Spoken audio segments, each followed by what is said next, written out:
Welcome, everyone. I'm Marcus Cole. I'm the Dean of Notre Dame Law School and the founder of the Notre Dame Religious Liberty Initiative. And before I do anything else, I want to encourage you to start eating while I'm making my remarks. The next thing I want to do is to give all glory and honor to God and thank God for the University of Notre Dame, which has provided us with a platform to do the things that we have chosen to do through the Religious Liberty Initiative. I also want to thank our donors, especially the Maroon family of Michigan, for trusting us with the resources to make us a real force for religious freedom in the world. It's their generosity that made it possible for me to fly out to Provo, Utah, to share my vision with Stephanie Barkley, and I'm grateful to Stephanie for believing in that vision and taking a leap of faith that together we could truly build a unique institution. I'm also grateful for the people who've stepped up while Stephanie was on leave. Professor Nicole Garnett, Professor Rick Garnett, who served as co-directors of the Religious Liberty Initiative in her absence. I'm also grateful to Judge Dermot O'Scanlan for allowing us to steal John Meeser from his clerkship. And I want to assure Judge O'Scanlan that we are not returning him. I'm grateful to Francesca Matozzo, who served as our first Religious Liberty Fellow. And it's together, John and Nicole and Rick and Francesca, who really made the Religious Liberty Clinic operate seamlessly this year. So when I accepted my appointment as Dean of Notre Dame Law School, I promised our president, Father John Jenkins, that I would found a Religious Liberty Clinic. And I believe that as the leading Catholic institution in the United States, Notre Dame must not only be in the discussion regarding religious liberty, we must lead the fight to preserve, protect, and defend it. I believe that the Notre Dame Religious Liberty Initiative brings a unique structure to the fight for religious freedom. The mission of the Notre Dame Religious Liberty Initiative is to promote human flourishing by serving as a source of advocacy, counsel, scholarship, training, fellowship, and hope in the defense of the fundamental human right to the freedom of religion and belief for all people. To achieve this mission, the Notre Dame Religious Liberty Initiative is comprised of several components, each of which is directed at one or more of our three strategic goals: thought leadership, professional formation, and advocacy. The core of the Religious Liberty Initiative is the Notre Dame Religious Liberty Clinic. The clinic is designed to engage in advocacy through litigation at every level and in every court system. In the clinic, Notre Dame graduate law students handle a range of cases on behalf of clients and a broad range of faith traditions across the political spectrum. We've represented indigenous tribes in Arizona against mining interests hoping to take and desecrate their sacred lands in Oak Flats. One of our clients, Grandmother Mona Palaka, is here tonight with us. We also represented Muslim organizations in New York who were standing up for the rights of Orthodox Jews facing discriminatory COVID restrictions. And by the way, this case was one of my favorite cases because I think it tells a lot about who we are. We're a Catholic law school led by a faculty director who's a member of the Church of Jesus Christ of Latter-day Saints, supervising Catholic and Jewish and atheist law students who are working on behalf of a Muslim client standing up for Orthodox Jews. God bless America.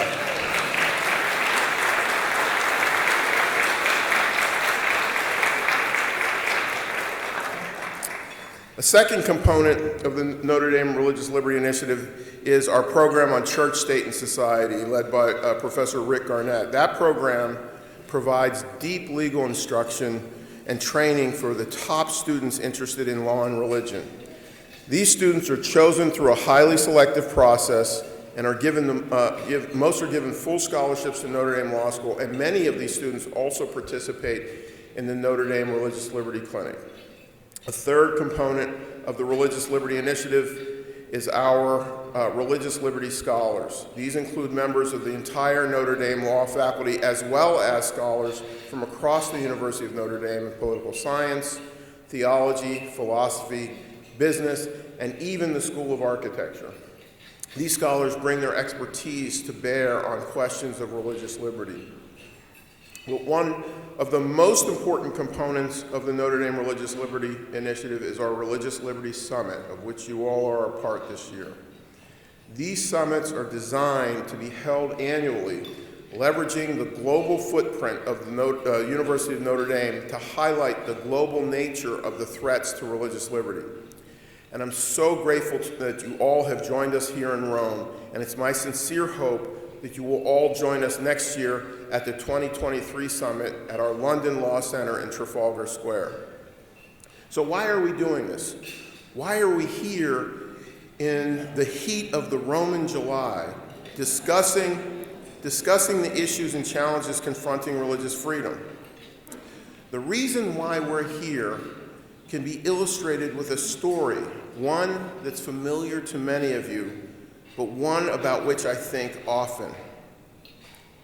On June 4th, 1999, an elderly Catholic priest walked with a dozen of his parishioners from his church to a park where he proceeded to pray. That priest was Joseph Cardinal Zen, the Roman Catholic Archbishop Emeritus of Hong Kong. He walked into a park on that day to pray for the souls of the estimated 3,000 people who were killed in the massacre at Tiananmen Square on that date 10 years earlier. He also prayed for the souls of the Chinese soldiers who killed their fellow citizens and for the souls of those who ordered the killing. That handful of praying Catholics caught the attention of the media, which in turn caught the attention of the Chinese Communist Party authorities in Beijing. Anyone who's been in China in early June knows that the internet is shut down for days leading up to June 2nd through 4th and for days after it.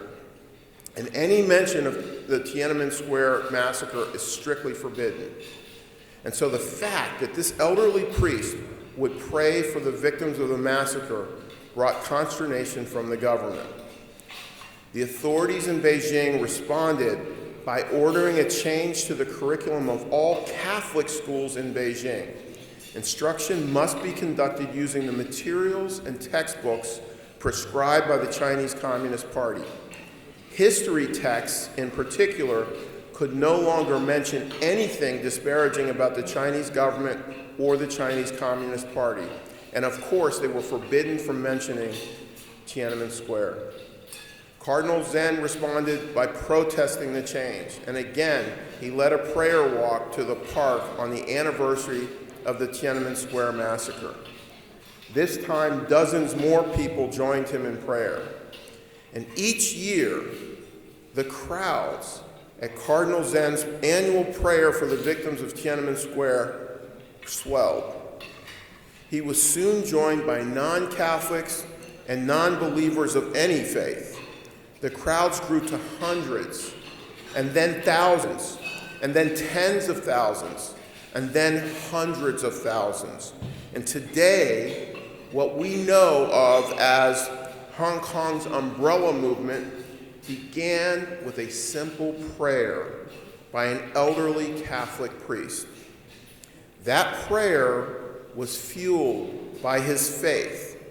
His faith, one that I happen to share, gave him a conscience, and that conscience told him that what he witnessed at Tiananmen Square was evil, and that conscience gave him compassion for the victims.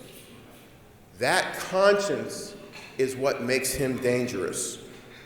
Just 2 months ago, on May 11th, the Chinese authorities arrested a 90-year-old Joseph Cardinal Zen. Notice the date, May 11th. just a few weeks before the anniversary of Tiananmen Square. Now, what makes a 90-year-old Catholic priest so dangerous? What weapon did he wield that threatens one of the most powerful armies the earth has ever known? The weapon which the Chinese authorities fear is that conscience of his. The crackdown and repression of the people of Hong Kong today started with a prayer. And now the 90-year-old priest who led that prayer has been deemed so dangerous by the Chinese authorities that they found it necessary to lock him up.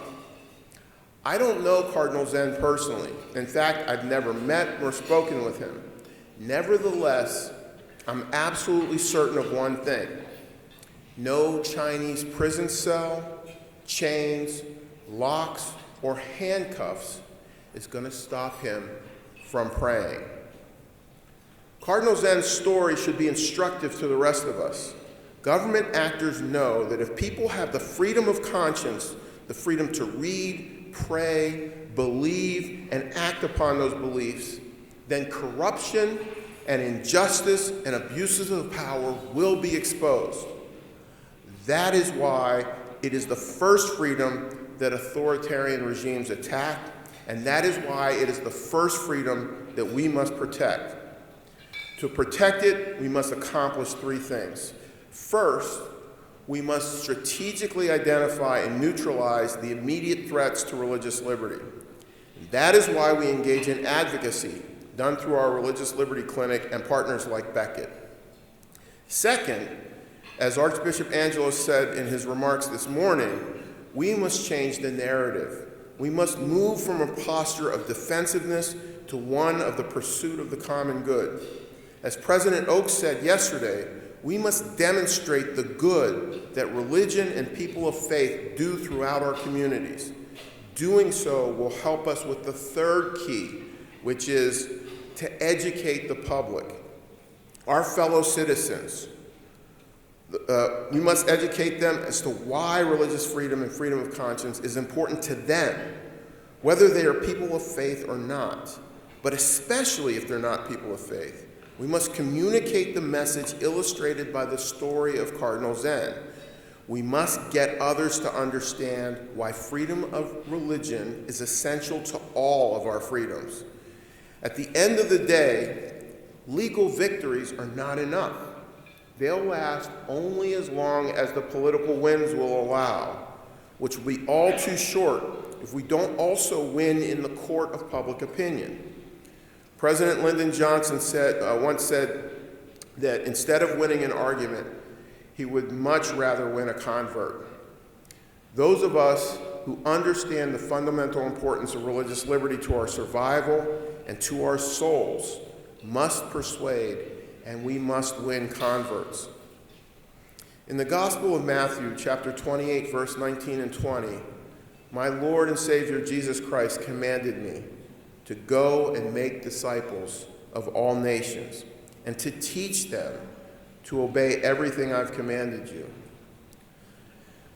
As a Christian and as a Catholic, I ask myself, how can I do this if I cannot witness my faith through my actions and my words?